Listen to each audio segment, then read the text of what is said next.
નમસ્કાર, સમાચારોમાં હું છું આપની સાથે હિરલ મહેતા। સૌથી પહેલા વાત કરવી છે સુરત શહેરની। સુરત શહેરમાં એરપોર્ટની આસપાસમાં આવેલી જેટલી પણ ઇમારતો છે તેને લઈને કાર્યવાહી કરવામાં આવી રહી છે। ખાસ કરીને એરપોર્ટની આસપાસ ઊંચી બિલ્ડિંગો આવેલી હોય તેને લઈને આ કાર્યવાહી કરવાનો નિર્ણય કરવામાં આવ્યો છે। એરપોર્ટને નડતર રૂપ હોય તેવી ઇમારતો સામે કાર્યવાહી કરવામાં આવશે। 151 વૈભવી ફ્લેટ ખાલી કરવા માલિકોને નોટિસ આપવામાં આવી છે। તો પાલની, કાસા રિવેરા, વેસુની કેપીએમ, સેલેસ્ટિયલ ડ્રીમ્સને પણ નોટિસ આપવામાં આવી છે। ઇમારતો બની ત્યારે એરપોર્ટ ઓથોરિટીએ આપી હતી એનઓસી। એનઓસીના આધારે પાલિકાએ વિકાસ પરવાનગી આપી હતી। બીયુ મંજૂરી વિના જ બિલ્ડરે ફ્લેટ્સનું વેચાણ કર્યું હતું। ફ્લેટ ખાલી નહીં થાય તો પાણી અને ડ્રેનેજ કનેક્શન કાપવામાં આવશે।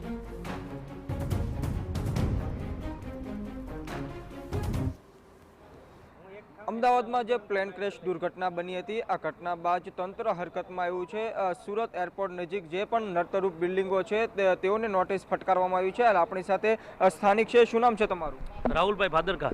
જે રાહુલભાઈ, જે રીતે નોટિસ આપવામાં આવી છે ત્યાં કયા ફ્લેટ નંબરમાં રહો છો અને કેટલામાં ખરીદેલો? હું એ બિલ્ડિંગમાં 603માં રહું છું। કઈ બિલ્ડિંગ? એ બિલ્ડિંગમાં કાસા રિવેરામાં। અને અમારે ત્યાં 2 દિવસ પહેલાં એસએમસીના અધિકારીઓ આવીને નોટિસ આપી ગયા છે।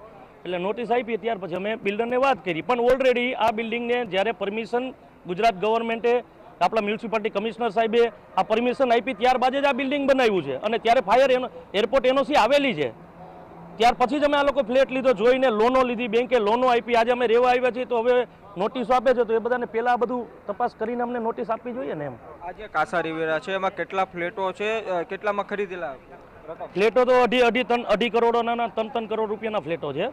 કેટલા ફ્લેટો? ફ્લેટો તો ખાસા છે। એ બિલ્ડિંગમાં 50 ફ્લેટ છે, બીમાં છે 30, સીમાં છે 30-40, અલગ અલગ બિલ્ડિંગો છે, બધી 3 બિલ્ડિંગો છે। આ બાબતે તમે બિલ્ડરને કહો છો, બિલ્ડર શું જવાબ આપે છે? બિલ્ડર તો હજુ અમે બધા બિલ્ડરને મળ્યા નથી, મળવાની ટ્રાય કરીએ છીએ। બધા ફ્લેટ હોલ્ડરો ભેગા થઈને બિલ્ડરને રિક્વેસ્ટ કરશું કે આ જે છે એનો નિકાલ કરો તમે કોઈ પણ હિસાબે એમ। કેટલી ચિંતા? ચિંતા તો હવે કરીએ છીએ ને, પૈસા નાખ્યા તો ચિંતા તો થવાની જ છે ને, કે ભાઈ આ નોટિસો આપે છે ઓલરેડી અમને એમ।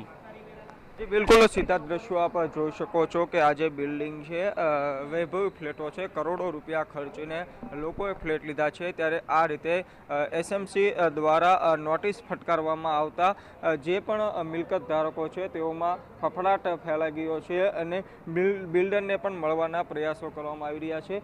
ઉલ્લેખનીય છે કે જે રીતે અમદાવાદમાં પ્લેન ક્રેશ દુર્ઘટના બની હતી, જેમાં પ્લેનમાં સવાર લોકો હતા તેઓના મોત નીપજ્યા હતા અને એક વ્યક્તિનો આબાદ બચાવ થયો હતો। આ ઘટના બાદ તંત્ર હરકતમાં આવ્યું છે। તંત્ર દ્વારા જે પણ એરપોર્ટ નજીક મોટી બિલ્ડિંગો છે અને જે પણ નડતર રૂપ છે તેઓને નોટિસ ફટકારવામાં આવી છે અને આ પ્રકારની કામગીરી કરવામાં આવી રહી છે। ત્યારે જે એપાર્ટમેન્ટ છે, જે બિલ્ડિંગ છે ત્યાં નોટિસ ચિપકાવી દેવામાં આવતા સ્થાનિકોને ધ્યાને આવતા તેઓમાં ફફડાટ ફેલાઈ ગયો છે। કેમેરામેન સંજય સાથે મેહુલ ભોકળવા, ટીવી।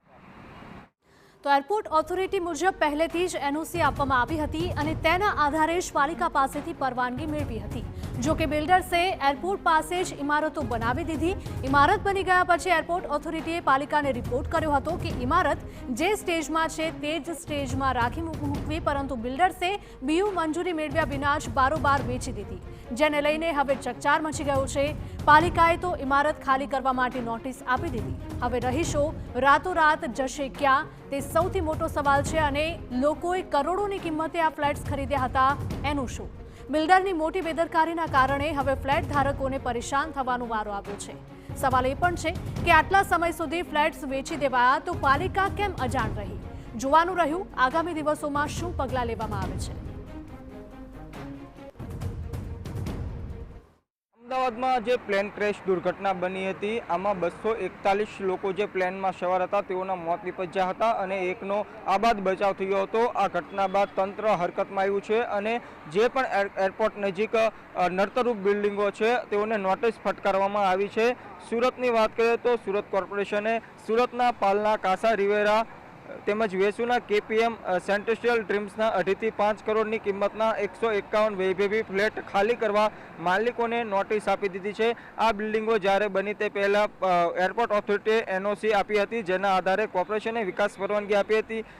બની ગયા પછી એરપોર્ટ ઓથોરિટીએ જ બિલ્ડિંગોને તે જ સ્ટેજમાં રાખી મૂકવા કોર્પોરેશનને રિપોર્ટ કર્યો હતો, જેના આધારે કોર્પોરેશને કાસા રિવેરા, કેપીએમ, ટેરાપ્રાઇમ અને સેલ્ટ્રિયલ ડ્રીમ્સનું બીયુ પરવાનગી આપી ન હતી. છેલ્લા 2 થી 3 વર્ષથી કરોડોની કિંમતના વૈભવી બિલ્ડિંગોને બીયુ અપાઈ ન હતી, છતાં બિલ્ડરોએ અહીં ફ્લેટ વેચી દીધા હતા. ત્યારે જે રીતે હાલ તંત્ર દ્વારા નોટિસ ફટકારવામાં આવી છે, જેને લઈને આ વૈભવી ફ્લેટ ધારકોમાં ફફડાટ ફેલાઈ ગયો છે અને તેઓ ચિંતામાં મુકાઈ ગયા છે. તેઓ સતત બિલ્ડરને મળવાના પ્રયાસો કરી રહ્યા છે. બિલ્ડર સતત જે અધિકારીઓ છે તેને મળવાના પ્રયાસો કરી રહ્યા છે. ત્યારે ચોક્કસ કહી શકાય કે ક્યાંક ને ક્યાંક લોકોમાં ચિંતાઓ ફેલાઈ ગઈ છે. જે રીતે અમદાવાદમાં ઘટના બની હતી અને બાદમાં તંત્ર સફાળું જાગ્યું છે અને આ પ્રકારના જે નડતરરૂપ બિલ્ડિંગો છે તેને ગણાવીને નોટિસો ચીપકાવવામાં આવી રહી છે.